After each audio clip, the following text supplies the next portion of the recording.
예, 안녕하십니까. 하나증권 통진 담당 김홍식입니다. 예, 오늘은 기분 좋게 시작할 수 있을 것 같아요. 저희 섹터 자체도 최근에 좀 많이 좋아지고 있어서 하반기 전망의 그 더이 통신의 핫 키워드는 한마디로 5G 스탠드얼론이다, 이렇게 말씀드릴 수 있을 것 같습니다. 장비주가 사실은 작년에 이제 광통신부터 시작해서 최근까지 강세를 좀 보였지만 실제로 메인 주자는 하반기부터 무선통신주가 될 거로 저희는 보고 있고요. 내년부터는 통신 서비스도 서서히 올라가는 흐름을 보일 텐데 올해부터 SKT 위주로 멀티플이 확장되는 국면이 돌입할 가능성이 높다는 판단입니다. 예, 그러면 본격적으로 들어가 보도록 하겠습니다. 예, 결론부터 얘기하면 SK텔레콤하고 무선통신 장비주, 그래서 오늘은 저희가 KMW와 그 다음에 HFR을 소개해 드릴 거고요. 그래서 아무래도 6월 달에 발생되는 미국 주파수 경매에 일단 초기에는 올인하자, 이렇게 좀 말씀드리겠습니다. 이미 AT&T의 캐펙스 자체가 많이 올라간다라는 시장의 발표가 있었지만 확인하는 절차가 아마 6월부터 나올 거고요. 7, 8월 달에 AT&T나 버라이즌에 공급하는 벤더리 선정이 되면서 주가에 대한 탄력도가 높아질 거로 판단을 하고 있습니다. 이동전화, 그러니까 무선통신 서비스 관련돼서는 아직까지는 본격적인 붐이 일어날 상황은 아니지만 국내도 어쨌든 관련된 정책 발표와 요금제에 대한 통합, 그 다음에 신규 요금제 출시 등이 보편화되면서 주가 상승을 일으킬 걸로 판단을 하고 있습니다. 그러면 통신 장비주부터 이제 본격적인 내용을 말씀드리도록 하겠습니다. 저희가 이제 그 보통 장비주에 대한 상승을 세 가지 이제 단계로 설명을 많이 드리고 있어요. 그래서 첫 번째는 그 여러 가지 규제 기관이 마련하는 여러 가지 정책들. 그래서 오늘은 저희가 이제 양자 관련된 산업에 대해서 간단하게 말씀을 드렸지만 무선이나 유선 통신 장비도 마찬가지죠. 그래서 결국은 재작년 연말에 발표된 유선 쪽의 비드 프로그램, 그 다음에 작년 7월에 발표됐던 OBBB 법안, 요거 자체가 어떻게 보면 통신 장비주들, 그래서 광통신, 최근에는 무선 통신 장비주들의 주가 폭등을 일으킨 대표적인 사례라고 보시면 되겠고, 두 번째는 통신사 캐펙스에 대한 전반적인 가이드라인이죠. 그래서 6월 달에 경매가 미국에서 시작이 되면 이후에 여름에 이제 벤더에 대한 설정, 그 다음에 구체적인 납품 규모, 그 다음에 연말이나 연초부터는 구체적인 매출 시작, 이런 것들이 주가에 서서히 녹여나기 시작되는 부분이라고 볼 수 있겠고, 마지막은 저희가 실적을 확인하는 부분이 될 텐데 그건 내년 봄부터 연말 정도가 되지 않을까라고 판단합니다. 그래서 여태까지, 그러니까 작년 8월부터 3월까지를 1차 상승이라고 본다면 다음 달부터 연초까지가 2차 상승, 그 다음에 내년도 봄부터 후년도 연초 정도까지가 3차 상승, 이렇게 보시면 될 것 같고요. 그래서 무선 통신 장비주 기준으로 보면 30% 정도만 주가에 반영됐다, 이렇게 봅니다. 그래서 아직까지 저희가 먹을 게 꽤 많다, 이렇게 보시면 될 것 같고요. 그 다음에 이제 연결해서 과거에 이제 주파수 경매 사례에 어떻게 주가가 움직였는지를 좀 말씀을 드리겠습니다. 이번에 저희가 많이 관심을 갖고 있는 미국 주파수 경매가 2020년도에 있었고요. 그 다음에 우리나라의 경우에는 18년도에 있었죠. 그래서 19년도에 KMW의 매출 증가와 그 다음에 거기에 따른 엄청난 주가 상승, 그 다음에 2020년도에 HFR과 솔리드의 실적 호전과 그 다음에 HFR의 주가 상승을 저희가 2021년도부터 22년도 사이에서 크게 볼 수 있었거든요. 그래서 명확한 선행 지표였다라는 것을 말씀을 드리고 싶어요. 애석하기에도 미국의 주파수 경매가 일부의 수혜로 머물고 거기에 따른 미국 시장의 수혜가 제한됨에 따라서 2021년도, 22년도의 기대보다 퍼포먼스가 나오지 못하자 주가가 급락하는 양상을 보였지만 이번 같은 경우는 저희가 가장 확실한 국내가 다음이고 미국이 먼저 시작된다는 면에서 약간의 보험이 남아있다, 이렇게 좀 저희는 표현을 하고 싶고요. 그래서 이제 지금 보시는 그래프가 과거 미국 주파수 그 공급에 대한 가이드라인이죠. 그래서 작년에 그 유명한 7월에 발표된 OBBB의 법안입니다. 그래서 크게 두 가지 이슈가 있었죠. 미국의 주파수 경매를 담당하는 FCC가 경매권을 획득해서 경매를 진행할 수 있게 됐고요. 미국은 이런 법적 절차가 꼭 필요한 나라입니다. 그래서 우리가 과기부 외에 다른 부처에서 경매를 한다는 게 이해가 안 가지만 어쨌든 미국은 그런 어려움이 바이든 정권 때 있었다가 작년에 비로소 이 권한을 원복해서 주파수 경매를 할 수 있었고 드디어 6월 달에 첫 번째 경매가 이루어진다. 그런데 이 법안의 내용을 보게 되면 향후 2년 동안에 총 800MHz에 해당하는 미국에서 사용되는 총 주파수에 맞먹는 주파수 할당이 이루어진다는 게 핵심이 되겠죠. 그래서 아마 내년 내후년에 저희가 엄청난 빅사이클을 이런 관점에서 설명을 드리고 있다고 이해하시면 될 것 같고요.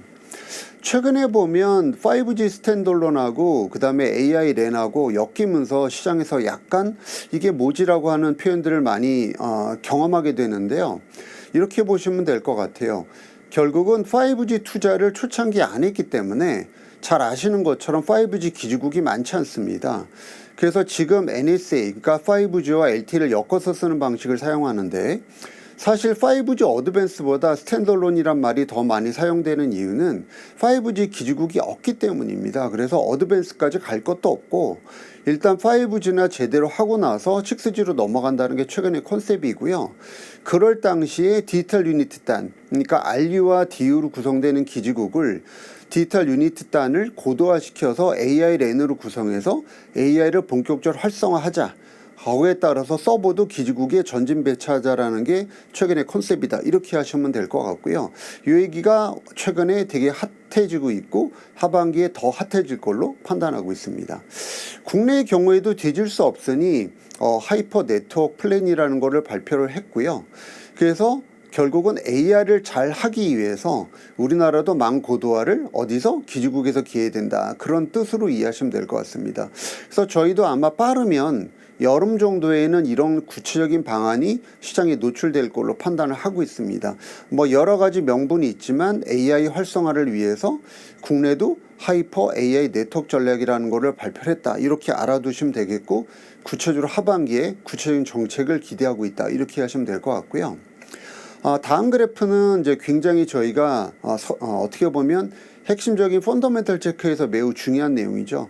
저희가 이제 작년 내내 떠들었던 제가 이제 줄기차게 떠들었던 내용이 결국 미국 트럼프 이기에서는 중국에 대한 제재를 더 강화시킬 거고 거기에 따른 수혜주를 찾아야 된다 이렇게 말씀을 많이 드렸죠. 그래서 미국 시장에서는 결국 수혜주 찾기를 유선 시장의 코이런트와 루멘텀으로 본 거죠. 거기에 코닝과 시스코까지 확대해서 보고 있는 그림으로 이해하시면 될 것 같고요. 그러면 한국은 여기서 어떤 수혜를 받을까라고 보면 미국이 시장에서 제대로 인볼브하지 못한 무선 시장에서 저희가 큰 기회를 잡겠죠. 그래서 에릭슨하고 그 다음에 노키아하고 삼성, 후지치 정도인데 뭐 한국은 삼성밖에 없잖아 하실 수 있는데 중요한 부분은 이미 나타났듯이 저희가 코이런트나 루멘텀의 벤더에 대해서 또 최근에 시장에서 되게 집중하고 있거든요.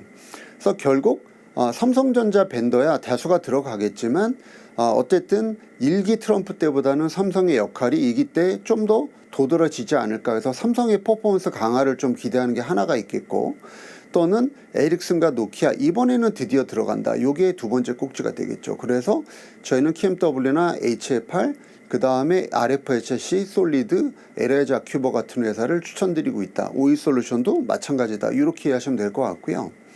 그 다음에 통신 서비스 같은 경우에는 결론적으로 보면 캐펙스가 올라갈 때 주가가 올라갔다는 거를 좀 말씀드리고 싶어요. 아마도 5G 스탠드얼론 때문에 내년부터 투자가 다시 증가하게 되면 통신주 안 좋은 거 아니야 이렇게 생각하시는데 전혀 그렇지 않고요.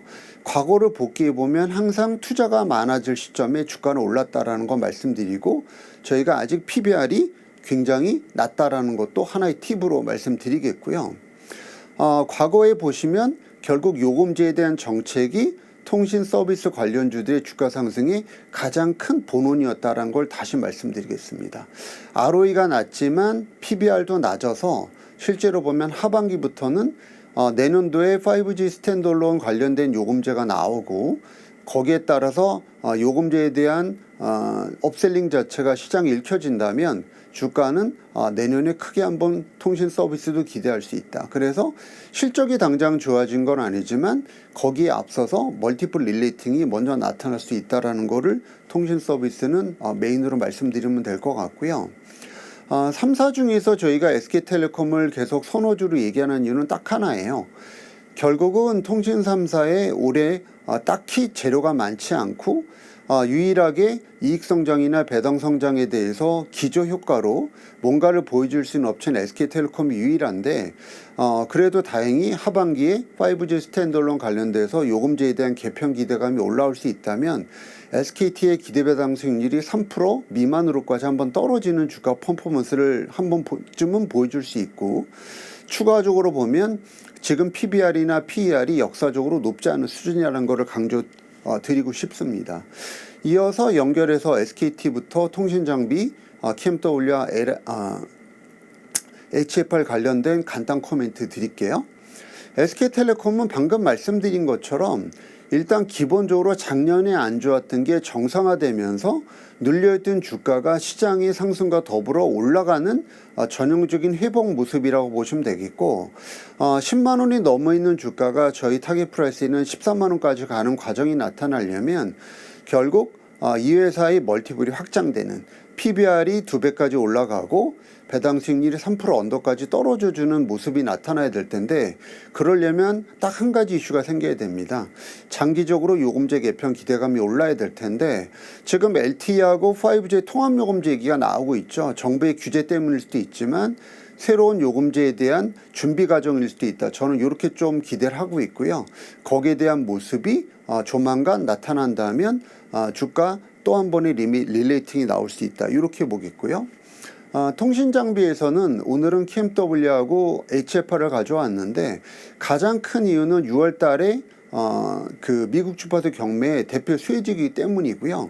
KMW가 삼성의 대표 수혜주라면 HFR은 후지츠의 대표 수혜주다. 이렇게 이해하시면 될 것 같고, KMW가 버라이즌에 가장 확실하게 들어갈 회사라면 AT&T에는 가장 확실하게 들어갈 회사는 HFR이다. 이렇게 말씀드리겠습니다.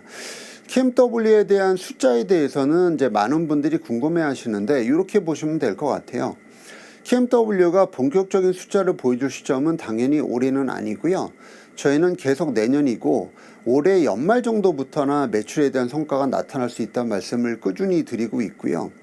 그런데 저희가 왜 이 회사 주가가 여기서 7만 원, 장기적으로 10만 원까지도 갈 수 있다는 말씀을 드릴 수 있는 이유는 결론적으로 KMW가 과거에 성과가 있기 때문입니다. 결국은 국내 쪽에서 맥스 5천억의 매출액을 발생시킨 바 있고요. 추가적으로 미국에서도 버라이즌의 2천억, 그 다음에 과거에 이제 스프린트죠. 그래서 스프린트 2천억의 죄송합니다. 매출액을 발생한 경험이 있기 때문에 이거를 토대로 보시면 된다. 그래서 결국 1조 원에 가까운 매출 퍼포먼스를 낼 수 있는 회사라서 결국 장기적으로 PSR 관점, 그 다음에 PER 관점까지 봐도 충분히 여기서 7만 원, 10만 원까지 갈 수 있는 잠재력을 갖춘 회사라고 평가를 하고 있고요. 마지막으로 HFR은 이제 KMW의 어떻게 보면 보험 같은 회사라고 말씀드릴 수 있을 것 같습니다. 그래서 결론적으로 보시게 되면 HFR 같은 경우에는 AT&T의 과거에 들어간 사례가 있고요. 그 다음에 전체로 봤을 때 일본의 후지츠가 AT&T에 들어갈지 삼성이 들어갈지는 명쾌하진 않지만 지금 입장에서 본다면 아직까지는 과거의 성과를 기준으로 판단하는 게 가장 리스크가 적은데, 그렇다고 보면 HFR이 AT&T에 들어갈 가장 유력한 후보군이라고 판단돼서 KMW의 또 하나의 보험으로 생각해서 추천드리겠고요. 두 업체 같이 사시는 전략도 꽤 훌륭하다는 판단입니다. 이상입니다.